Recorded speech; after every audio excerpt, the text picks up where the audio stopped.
প্রিয় ছাত্রছাত্রীরা, তোমাদের সবাইকে স্বাগত জানাই ওয়াইজ নিনজাস বাংলা চ্যানেলে। আজকে আমরা আলোচনা করব নবম শ্রেণীর কলিঙ্গ দেশে ঝড় বৃষ্টি এই কবিতা থেকে 3 ও 5 নম্বরে গুরুত্বপূর্ণ প্রশ্ন উত্তর। প্রথম ভিডিওতে আলোচনা করেছি উৎস, প্রেক্ষাপট, বিষয়বস্তু। দ্বিতীয় ভিডিওতে আলোচনা করা হয়েছে 35টিরও বেশি গুরুত্বপূর্ণ এমসিকিউ প্রশ্নোত্তর। আজকের এই ক্লাসটা তোমাদের পরীক্ষার প্রস্তুতির জন্য খুবই গুরুত্বপূর্ণ, তাই খাতা কলম নিয়ে বসো, মন দিয়ে একদম শেষ পর্যন্ত ভিডিওটা দেখো। শুরু করছি প্রথমে ভিএসএকিউ অর্থাৎ অতি সংক্ষিপ্ত প্রশ্নোত্তর দিয়ে। শিলাবৃষ্টি প্রজাদের কি ক্ষতি করেছিল? কলিঙ্গ দেশে প্রচণ্ড ঝড় বৃষ্টির ফলে প্রজাদের ঘরের চাল ভেঙে যাওয়ায় ঘরবাড়ি একেবারে নষ্ট হয়ে গিয়েছিল। বন্যার জলের ঢেউ কি রূপ লাভ করেছিল? বন্যার জলের ঢেউ পর্বতের সমান উচ্চতা লাভ করেছিল। মঙ্গল কাব্যে ভণিতার ব্যবহার করা হয়েছে। এই ভণিতা কি? মধ্যযুগীয় কবিরা তাদের পরিচিতি প্রদানের উদ্দেশ্যে পদের শেষে নিজেদের নাম ও পরিচয় উল্লেখ করতেন। একেই ভণিতা বলা হয়। উলটিয়া পড়ে শস্য। শস্য উল্টিয়ে কেন পড়েছিল? প্রবল বর্ষণে এবং প্রচণ্ড বায়ু প্রবাহের ফলে ক্ষেতের ফসল নুয়ে পড়েছিল, অর্থাৎ উল্টে পড়েছিল। পরের প্রশ্ন, কবি বেংতর্কা বাজ পড়ার কথা বলেছেন কেন? কলিঙ্গ দেশে প্রাকৃতিক বিপর্যয়ের ফলে 7 দিন ধরে টানা বর্ষণ হয়। তখন মেঘ থেকে বারবার যেন লাফিয়ে লাফিয়ে বাজ পড়তে থাকে। কবিতায় একে বেংতর্কা বাজ বলেছেন। জৈমিনীকে কারা স্মরণ করেছিল? ঋষি জৈমিনীকে কলিঙ্গবাসীরা সকলেই স্মরণ করেছিল। দেখিতে না পায় কেহ, কেন কেউ দেখতে পায় না? কলিঙ্গ দেশে আকাশ মেঘে ঢেকে যাওয়ায় কেউ চারিদিকে কিছু দেখতে পাচ্ছিল না। চারিমেঘ বলতে কি বোঝানো হয়েছে? চারিমেঘ বলতে সম্বর্ত, আবর্ত, পুষ্কর ও দ্রোণ, এই 4 প্রকারের মেঘকে বোঝানো হয়েছে। আকাশের কোন কোণে প্রথমে মেঘ জমেছিল? আকাশের ঈশান কোণ অর্থাৎ উত্তর পূর্ব কোণে প্রথমে মেঘ জমেছিল। বেংতর্কা বাজ কি? ব্যাঙের মতো লাফিয়ে লাফিয়ে যে বাজ পড়ে কলিঙ্গ দেশে ঝড় বৃষ্টি কবিতায়, তাকে বেংতর্কা বাজ বলা হয়েছে। পরের প্রশ্ন, উঠে পড়ে ঘরগুলো করে দলমল। ঘরগুলো দলমল করার কারণ কি? 7 দিনের বর্ষণে কলিঙ্গ শহরে ভীষণ বন্যা হয়। পর্বত সমান ঢেউ হয়ে বন্যার জল আছড়ে পড়ে ঘরগুলোতে, তাই সেখানকার ঘরগুলো দলমল করছিল। কলিঙ্গবাসীরা জৈমিনীকে কখন স্মরণ করে? কলিঙ্গ দেশে যখন ভীষণ ঝড় বৃষ্টি শুরু হয় তখন বারবার বাজ পড়তে থাকে। সেই সময়ে ভীত কলিঙ্গবাসীরা জৈমিনীকে স্মরণ করে। না পারে দেখিতে কেহ রবির কিরণ। রবির কিরণ দেখতে না পাওয়ার কারণ কি? কলিঙ্গ দেশে 7 দিন ধরে প্রবল ঝড় বৃষ্টি হয়। কালো মেঘে সমস্ত আকাশ ঢেকে যাওয়ায় কলিঙ্গবাসী রবির কিরণ দেখতে পায়নি। কলিঙ্গ দেশে কখন অন্ধকার নেমে আসে? যখন কলিঙ্গ দেশের সমগ্র আকাশ কালো মেঘে ছেয়ে যায় তখন কলিঙ্গে অন্ধকার নেমে আসে।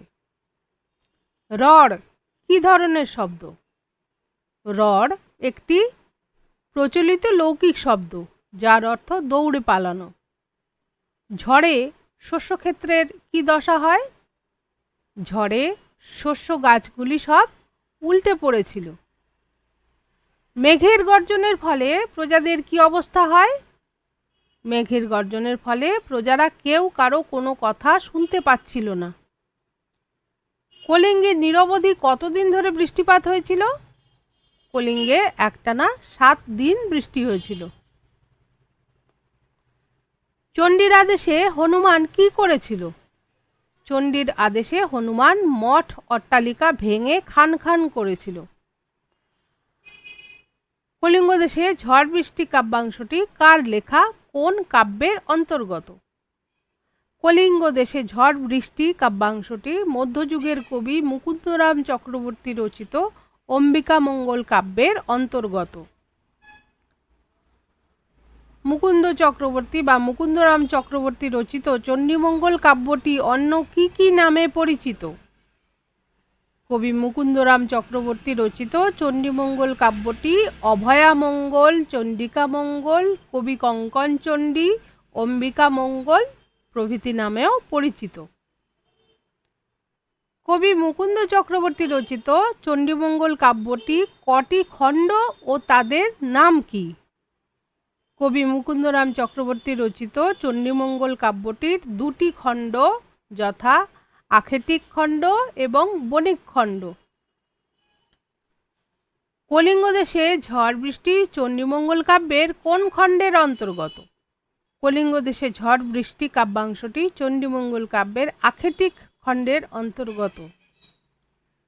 কলিঙ্গ দেশে প্রচণ্ড বর্ষণকে কিসের সঙ্গে তুলনা করা হয়েছে? কলিঙ্গ দেশের প্রবল বর্ষণকে করিকর অর্থাৎ হাতির সুর দিয়ে প্রবাহিত জলধারার সঙ্গে তুলনা করা হয়েছে। কারো কথা শুনিতে না পায় কোনো জন।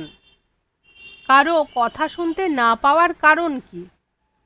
প্রবল বৃষ্টিপাতের সঙ্গে বারবার বজ্রপাত এবং মেঘের গর্জনে কলিঙ্গবাসী কেউ কারো কথা শুনতে পাচ্ছিল না। মেঘ ঝড় বৃষ্টি থেকে রক্ষা পাওয়ার জন্য কলিঙ্গবাসীরা কার কথা স্মরণ করেছে? অথবা কলিঙ্গবাসী জৈমিনীকে স্মরণ করেছে কেন? মেঘ ঝড় বৃষ্টির সঙ্গে প্রবল বজ্রপাতের হাত থেকে রক্ষা পাওয়ার জন্য কলিঙ্গবাসী ঋষি জৈমিনীকে স্মরণ করেছেন। না পায় দেখিতে কেহ রবির কিরণ। রবির কিরণ দেখতে না পাওয়ার কারণ কি? ভয়ঙ্কর কালো মেঘে চারদিক ঢেকে গিয়ে প্রবল বৃষ্টিপাতের ফলে সূর্যরশ্মি দেখতে পাচ্ছিল না। গর্ত ছেড়ে কারা জলে ভেসে বেড়াচ্ছে? প্রচণ্ড বৃষ্টিপাতের ফলে কলিঙ্গ দেশ জলমগ্ন হয়ে যাওয়ায় গর্ত ছেড়ে সাপেরা জলে ভেসে বেড়াচ্ছে। 7 দিনের বৃষ্টিতে কৃষিকাজ ও ঘরবাড়ির কি ক্ষতি হলো? 7 দিনের বৃষ্টিতে শস্যক্ষেত জলে ডুবে যাওয়ায় ফসল নষ্ট হয়ে গেল এবং প্রচণ্ড শিলাবৃষ্টিতে বাড়িঘর ধ্বংস হয়ে গেল। ভাদ্রপদ মাসে যেন পড়ে থাকা তাল। কবি কোন বিষয়ের সঙ্গে এমন তুলনা করেছেন? ভীষণ ঝড় বৃষ্টিতে ঘরের চাল ভেদ করে যেসব শিল মেঝেতে এসে পড়েছিল তার সঙ্গে ভাদ্র মাসের পাকা তালের সঙ্গে তুলনা করা হয়েছে। কলিঙ্গ দেশে ঝড় বৃষ্টি কাব্যাংশে শিল পড়াকে কিসের সঙ্গে তুলনা করা হয়েছে? কলিঙ্গ দেশে ঝড় বৃষ্টি কাব্যাংশে বড় আকারের শিল পড়াকে ভাদ্র মাসের তাল পড়ার সঙ্গে তুলনা করা হয়েছে। চণ্ডীর আদেশ পান বীর হনুমান। আদেশ পেয়ে বীর হনুমান কি করেছিলেন? দেবী চণ্ডীর আদেশ পেয়ে বীর হনুমান মঠ অট্টালিকা ভেঙে খান খান করেছিলেন। উঠে পড়ে ঘরগুলা করে দলমল। এর কারণ কি? কলিঙ্গ দেশে প্রচণ্ড ঝড় বৃষ্টিতে পর্বতের সমান নদীর ঢেউয়ের দাপটে ঘরগুলো টলমল করছিল।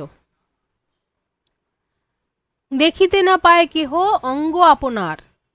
কলিঙ্গবাসী নিজেদের অঙ্গ দেখতে পাচ্ছে না কেন? কলিঙ্গ দেশে চারিদিকের আকাশ মেঘে আচ্ছন্ন হওয়ায় সমগ্র কলিঙ্গ দেশ অন্ধকারে ঢেকে যাওয়ার ফলে কলিঙ্গবাসী নিজেদের অঙ্গ দেখতে পাচ্ছে না। উচ্চনাদে কলিঙ্গ দেশে কিসের ডাক শোনা গিয়েছিল? ঘন মেঘে ঢাকা কলিঙ্গ দেশের আকাশে মেঘের তীব্র গর্জন শোনা গিয়েছিল। প্রলয় গনিয়া প্রজা ভাবয়ে বিষাদ। মন্তব্যটির অর্থ লেখ, অথবা কলিঙ্গের প্রজাদের মন বিষাদগ্রস্ত কেন তা লিখতে হবে। চারদিক মেঘে ঢাকা অবস্থায় মুষলধারে বৃষ্টির সঙ্গে ঘন ঘন বজ্রপাতে ভয়াবহ বিপদের আশঙ্কায় কলিঙ্গবাসীদের মন বিষাদগ্রস্ত হয়ে পড়েছিল। হুড় হুড় দূর দূর বহে ঘন ঝড় উক্তিটির তাৎপর্য কী? অথবা পংক্তিটির অন্তর্নিহিত অর্থ সরল কথায় বুঝিয়ে লেখো। উদ্ধৃতাংশটিতে কলিঙ্গ দেশে মেঘের প্রবল গর্জন এবং মুষলধারে বৃষ্টিপাতের সঙ্গে যে প্রচণ্ড ঝড় হচ্ছিল তার ভয়ানক রূপ প্রকাশ পাচ্ছে। বিপাকে ভবন ছাড়ি প্রজা দিল রড়। কোন বিপাকে পড়ে প্রজারা পালিয়ে গিয়েছিল? মুষলধারায় বৃষ্টিপাতের সঙ্গে ভয়ঙ্কর ঝড়ের তাণ্ডবে আসন্ন বিপদের কথা ভেবে প্রজারা নিজেদের ঘরবাড়ি ছেড়ে পালিয়ে গিয়েছিল। শ্রীকবি কঙ্কন কার উপাধি? শ্রীকবি কঙ্কন কবি মুকুন্দরাম চক্রবর্তীর উপাধি। ধুলে আচ্ছাদিত হইল যে ছিল হরিত, পংক্তিটির অর্থ লেখো। উদ্ধৃত পংক্তিটির অর্থ হল সবুজ শস্যক্ষেত ধুলোয় ঢেকে গেল। প্রজা চমকিত হলো কেন? বিধ্বংসী ঝড় বৃষ্টির তাণ্ডবে সমগ্র কলিঙ্গ দেশ ধুলোয় ঢেকে যায় এবং প্রবল দুর্যোগে শস্যক্ষেতের ফসল নষ্ট হয়ে যাওয়ায় প্রজারা চমকিত হয়। চারি মেঘে জল দেয় অষ্টগজরাজ। চারি মেঘ এর নাম লেখো। চারি মেঘ হল সম্বর্ত, আবর্ত, পুষ্কর এবং দ্রোণ। চারিদিকে মেঘে জল দেয় কারা? কলিঙ্গ দেশে প্রবল ঝড় বৃষ্টির সময় চারিদিকে মেঘে জল দিয়েছিল অষ্টগজরাজ। এরপর চলে আসি 3 নম্বরের যে এসএকিউ সেই সংক্ষিপ্ত প্রশ্নোত্তরে। চারি মেঘে জল দেয় অষ্টগজরাজ, উদ্ধৃত অংশটির তাৎপর্য ব্যাখ্যা করো। কবি কঙ্কন মুকুন্দরাম চক্রবর্তীর লেখা কলিঙ্গ দেশে ঝড় বৃষ্টি কবিতায় দেবী চণ্ডীর নির্দেশে কলিঙ্গ দেশে প্রাকৃতিক বিপর্যয় নেমে আসে। চারিদিক ঘন কালো মেঘে আকাশ ঢেকে যায়। প্রবল মেঘগর্জনে প্রজারা চিন্তিত হয়ে পড়ে। ঝড়ের তাণ্ডবে তারা ঘর ছেড়ে পালাতে বাধ্য হয়। সবুজ শস্যের ক্ষেত ধুলোর আস্তরণে ঢেকে যায়। বৃষ্টি এতটাই তীব্র হয় যে কবি মনে করেন 8টি দিকের পাহারাদার 8টি হাতি ঐরাবত, পুণ্ডরিক, বামন, কুমুদ, অঞ্জন, পুষ্পদন্ত, সার্বভৌম এবং সুপ্রতীক যেন তাদের সুঁড়ের সাহায্যে চার মেঘে জল দিচ্ছে, আর তার ফলেই প্রচণ্ড বৃষ্টিপাতে চারপাশ জলে ডুবে গেছে। পরের প্রশ্ন, কলিঙ্গে সুঙরে সকল লোক যে জৈমিনী। জৈমিনী কে? কলিঙ্গবাসীর জৈমিনীকে স্মরণের কারণ কি? কলিঙ্গ দেশে ঝড় বৃষ্টি কাব্যাংশে উল্লিখিত জৈমিনী হলেন একজন বাকসিদ্ধ ঋষি। তিনি মীমাংসা দর্শনের প্রবক্তা এবং তার লেখা মহাভারত জৈমিনী মহাভারত নামে পরিচিত। তোমাদের জন্য এখানটা একটু কঠিন মনে হলেও এটা তথ্য মানুষ পড়েই শেখে, তোমরাও পড়েই শিখছো, সুতরাং কোনো কিছুই কঠিন নয়। যারা ভালো রেজাল্ট করবে এই লক্ষ্য রাখে তারা কিন্তু খুঁটিয়ে খুঁটিয়ে পড়ে। তোমাদের জন্য তেমনই তথ্য সমৃদ্ধ করে উত্তর তৈরি করে দেয় ওয়াইজ নিনজাজ বাংলা চ্যানেল, সুতরাং মন দিয়ে পড়বে। আচ্ছা, তাহলে দ্বিতীয় অংশ, যে কলিঙ্গবাসীর জৈমিনীকে স্মরণের কারণ কি? কলিঙ্গ দেশের আকাশে হঠাৎ ঘন কালো মেঘ জমে ওঠে। আকাশ ভাঙা মেঘ থেকে বৃষ্টি নামে মুষলধারায়। মেঘের গম্ভীর গর্জন, ঘন ঘন বজ্রপাত, ঝড়ের ভীষণ তাণ্ডবে ভীত নিরুপায় কলিঙ্গবাসী এই ভীষণ বিপদ থেকে উদ্ধার পাওয়ার আশায় ঋষি জৈমিনীকে স্মরণ করতে থাকে। না পায় দেখিতে কেহ রবির কিরণ। কারা কেন রবির কিরণ দেখতে পায়নি? কলিঙ্গ দেশে ঝড় বৃষ্টি কবিতা থেকে নেওয়া উদ্ধৃত অংশটিতে ঝড় বৃষ্টিতে বিপর্যস্ত কলিঙ্গবাসীর কথা বলা হয়েছে। কলিঙ্গ দেশের আকাশে হঠাৎই প্রচুর মেঘ জমাট বাঁধে। মেঘের ঘন ঘটার মাঝে বিদ্যুতের ঝলকে সমগ্র কলিঙ্গ দেশ কেঁপে ওঠে। দূর দিগন্তে মেঘের গুরুগম্ভীর আওয়াজের সঙ্গে শুরু হয় মুষলধারায় বৃষ্টি। কালো মেঘে চারদিক অন্ধকারাচ্ছন্ন হয়ে যাওয়ায় দিন রাত্রির পার্থক্য বোঝা সম্ভব হয়নি কলিঙ্গবাসীদের। 7 দিন একটানা প্রবল বৃষ্টিপাতের কারণে তারা সূর্যের আলো দেখতে পায়নি। তারপরের প্রশ্ন, দেখিতে না পায় কেহ অঙ্গ আপনার। কোথায় এই বিপর্যয়ের উল্লেখ করা হয়েছে? কারোর অঙ্গ দেখতে না পাওয়ার কারণ কি? কবিকঙ্কর মুকুন্দরাম চক্রবর্তী রচিত কলিঙ্গ দেশে ঝড় বৃষ্টি কবিতায় এই বিপর্যয়ের উল্লেখ করা হয়েছে। হঠাৎই কলিঙ্গ দেশে ভয়ঙ্কর প্লাবনের আশঙ্কা দেখা দেয়। ঘন কালো মেঘে আকাশ ছেয়ে যায়, ফলে সমগ্র কলিঙ্গ দেশ অন্ধকারে ঢেকে যায়। কালো মেঘের বুক চিরে বিদ্যুতের তীব্র ঝলক দেখা যায়। ঘন ঘন বজ্রপাত হতে থাকে। অন্ধকার এতটাই জমাট হয়ে ওঠে যে তা ভেদ করে প্রজাদের নিজেদের চেহারা পর্যন্ত দেখার উপায় নেই। পরের প্রশ্ন, ঈশানে উড়িল মেঘ সঘনে চিকুর। উদ্ধৃতাংশটির তাৎপর্য ব্যাখ্যা করো। কবিকঙ্কর মুকুন্দ চক্রবর্তীর কলিঙ্গ দেশে ঝড় বৃষ্টি কবিতায় আকস্মিক প্রাকৃতিক বিপর্যয় শুরু হয়, তৈরি হয় বন্যার প্রবল আশঙ্কা। ঝড় বৃষ্টি কলিঙ্গ দেশে সর্বনাশ ডেকে আনে। উদ্ধৃতাংশটিতে সেই ভয়াবহ বিপর্যয়ের বর্ণনা করা হয়েছে। কলিঙ্গ দেশের আকাশের উত্তর পূর্ব অর্থাৎ ঈশান কোণে মেঘের ঘন ঘটায় চারদিক অন্ধকারাচ্ছন্ন হয়ে পড়েছে। প্রজারা সেই অন্ধকারে নিজেদেরকেও দেখতে পাচ্ছে না। মেঘের বুক চিরে অবিরাম বিদ্যুতের ঝলক পরিস্থিতিকে আরও ভয়াবহ করে তোলে। পরের প্রশ্ন, প্রলয় গনিয়া প্রজা ভাবয়ে বিষাদ। প্রসঙ্গ উল্লেখ করে প্রজাদের বিষাদের কারণ আলোচনা করো। কলিঙ্গ দেশে ঝড় বৃষ্টি কাব্যাংশ থেকে নেওয়া উদ্ধৃতিটিতে প্রসঙ্গত কলিঙ্গ দেশের প্রজাদের কথা বলা হয়েছে। কলিঙ্গ দেশের আকাশে হঠাৎ প্রচুর মেঘ জমাট বাঁধে। ঈশান কোণে জমাট বাঁধা মেঘ সারা আকাশ ঢেকে ফেললে সর্বত্র অন্ধকার নেমে আসে। উত্তরের প্রবল বাতাসে দূর থেকে মেঘের গম্ভীর আওয়াজ ভেসে আসে। মেঘের প্রবল গর্জন ও ঘন ঘন বিদ্যুতের চমকের সঙ্গে শুরু হয় প্রবল বৃষ্টিপাত। মহাপ্লাবনের আশঙ্কায় প্রজারা আতঙ্কিত বিষাদগ্রস্ত হয়ে পড়ে। পরের প্রশ্ন, বিপাকে ভবন ছাড়ি প্রজা দিল রড়। রড় শব্দের অর্থ কি? কোথাকার প্রজারা কি কারণে বিপাকে পড়েছিল? কলিঙ্গ দেশে ঝড় বৃষ্টি কাব্যাংশ থেকে নেওয়া উদ্ধৃতিটিতে উল্লিখিত রড় শব্দের অর্থ পালিয়ে যাওয়া। দেবী চণ্ডীর ইচ্ছা অনুযায়ী কলিঙ্গ দেশে প্রবল ঝড় বৃষ্টি বিপর্যয় ডেকে আনে। আকাশ ঘন মেঘে ঢেকে যায়। ঘন অন্ধকারে প্রজাদের নিজেদের চেহারা পর্যন্ত দেখার উপায় ছিল না। প্রবল বৃষ্টির সঙ্গে মেঘের গম্ভীর গর্জন ও ঝড়ের তাণ্ডবে সেখানকার প্রজারা চরম বিপাকের মধ্যে পড়েছিল।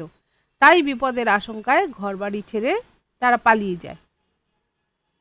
পরের প্রশ্ন, পরিচ্ছিন্ন নাহি সন্ধ্যা দিবস রজনী। পরিচ্ছিন্ন শব্দের অর্থ কি? কবি এরকম বলেছেন কেন? কবিকঙ্কর মুকুন্দ চক্রবর্তীর লেখা কলিঙ্গ দেশে ঝড় বৃষ্টি কবিতায় পাওয়া পরিচ্ছিন্ন শব্দটির অর্থ হল বিভেদ বা পার্থক্য। কলিঙ্গ দেশে প্রাকৃতিক বিপর্যয় সৃষ্টি হয়। সমগ্র আকাশ মেঘে ঢেকে যায়। বিদ্যুৎ চমক আর মেঘ গর্জনের সঙ্গে প্রবল বৃষ্টি শুরু হয়। প্রজারা ভয় পেয়ে ঘর ছেড়ে পালিয়ে যায়। সবুজ শস্যের ক্ষেত ধুলোয় ঢেকে যায়। প্রবল বৃষ্টিতে জলে ডুবে যায় চারপাশ। জলস্থল একাকার হয়ে পথ হারিয়ে যায়। মেঘের গর্জনে কেউ কারো কথা শুনতে পায় না। অন্ধকার এতটাই নিবিড় হয়ে যায় যে দিনরাত্রির পার্থক্য করা যাচ্ছিল না। এরপর ডেসক্রিপটিভ। তোমাদের এই কবিতা থেকে ভিএসএকিউ, এসএকিউ এই প্রশ্ন উত্তরগুলোই বেশি পরীক্ষায় আসার সম্ভাবনা, কিন্তু তা সত্ত্বেও ওই নিজের ভাষায় লেখো এই ধরনের প্রশ্ন তো থাকে, যার জন্য রচনাধর্মী প্রশ্নের প্রস্তুতিও তোমাদের থাকা দরকার।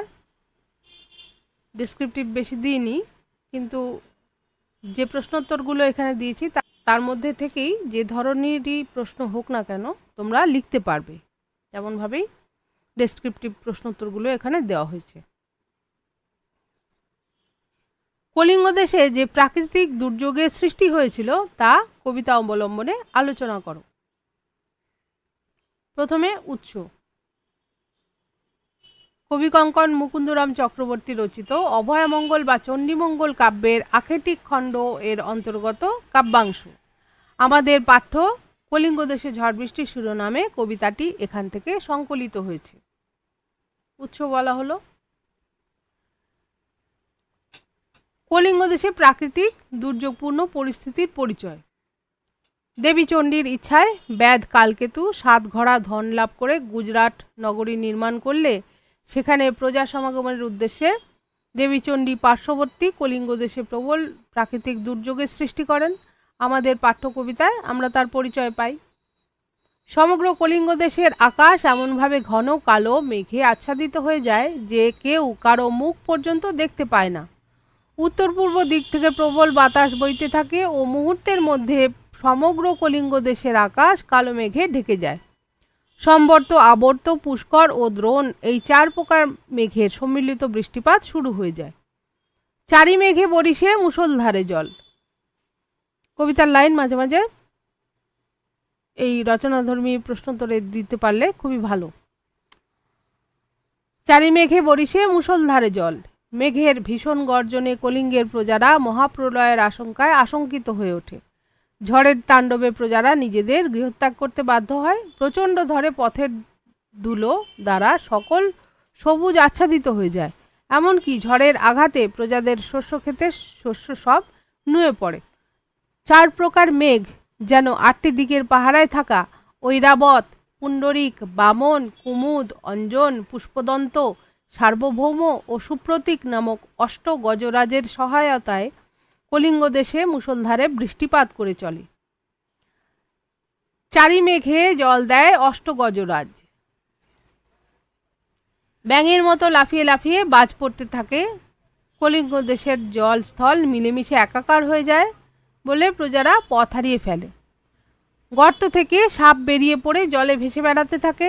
প্রচণ্ড মেঘের গর্জনে কলিঙ্গবাসী নিজেদের কথা পর্যন্ত শুনতে পাচ্ছিল না। এই প্রাকৃতিক দুর্যোগে দিন ও রাতের প্রভেদ পর্যন্ত লুপ্ত হয়ে যায়। একেই বলা হচ্ছে পরিচ্ছিন্ন নাহি সন্ধ্যা দিবস রজনী। ভীত কলিঙ্গবাসী পরিত্রাণের উদ্দেশ্যে জৈমিনী মুনিকে স্মরণ করতে থাকে। নিরন্তর 7 দিন বৃষ্টিতে ফসল পচে যেতে থাকে। প্রজাদের ঘরের চাল ভেদ করে শিল এমনভাবে পড়তে থাকে ভাদ্রপদ মাসে যেন পড়ে থাকা তাল। কবিতার লাইনটাকেই উত্তরের অংশ হিসেবে এইভাবে ব্যবহার করতে হয়। প্রজাদের ঘরের চাল ভেদ করে শিল এমনভাবে পড়তে থাকে ভাদ্রপদ মাসে যেন পড়ে থাকা তাল। ভয়ঙ্কর প্রাকৃতিক দুর্যোগের মাঝে দেবী চণ্ডীর আদেশে বীর হনুমান কলিঙ্গের সমস্ত মঠ ও অট্টালিকা ভেঙে টুকরো টুকরো করে দিতে থাকেন। দেবী চণ্ডীর আদেশে নদ-নদীরা কলিঙ্গের উদ্দেশ্যে ধাবিত হলে পর্বত সম ঢেউ কলিঙ্গ দেশে আছড়ে পড়ে। এই বিভিন্ন খণ্ড কথাচিত্রে আমরা দেখতে পাই, কথাচিত্র মানে কথা মানে গাথা বা গল্প। এই যে আমরা কবিতাটা পড়ছি এটাও তো সেই কলিঙ্গ দেশের যে ওই বিপর্যয় তার কাহিনী আমরা দেখতে পাচ্ছি কবিতার মধ্যে। তো একেই বলা হচ্ছে, এই যে টুকরো টুকরো বর্ণনা কবিতার মধ্যে আছে একে বলা হচ্ছে খণ্ড কথাচিত্র। এভাবে শব্দ ব্যবহার আমরা শব্দকল্পে ওয়াইজ রেঞ্জার্স বাংলার যে শব্দকল্প তাতে শেখানো হয়। তোমরাও শেখো, তোমাদের জন্য এখানে দেওয়া হলো। এই বিভিন্ন খণ্ড কথাচিত্রে আমরা দেখতে পাই কলিঙ্গ দেশে এমন সব প্রাকৃতিক অস্থিরতার সৃষ্টি হয়ে কলিঙ্গবাসীকে যে বিপদগ্রস্ত করে তুলেছিল, কলিঙ্গ দেশে ঝড় বৃষ্টি কবিতায় কবি কঙ্কন তারই অপরূপ রূপটি ফুটিয়ে তুলেছেন। প্রলয় গনিয়া প্রজা ভাবয়ে বিষাদ। কি দেখে প্রজাদের প্রলয় মনে হয়েছিল?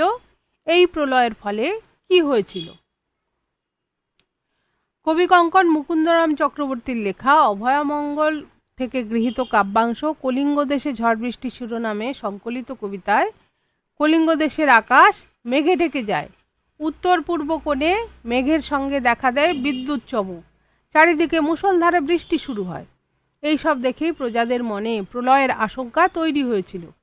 কলিঙ্গের আকাশে ঈশান কোণে মেঘ জমা হয়। ঘন ঘন বিদ্যুতের ঝলক দেখা যায়। দূর দিগন্তে মেঘের গম্ভীর আওয়াজের সঙ্গে শুরু হয় মুষলধারে বৃষ্টি।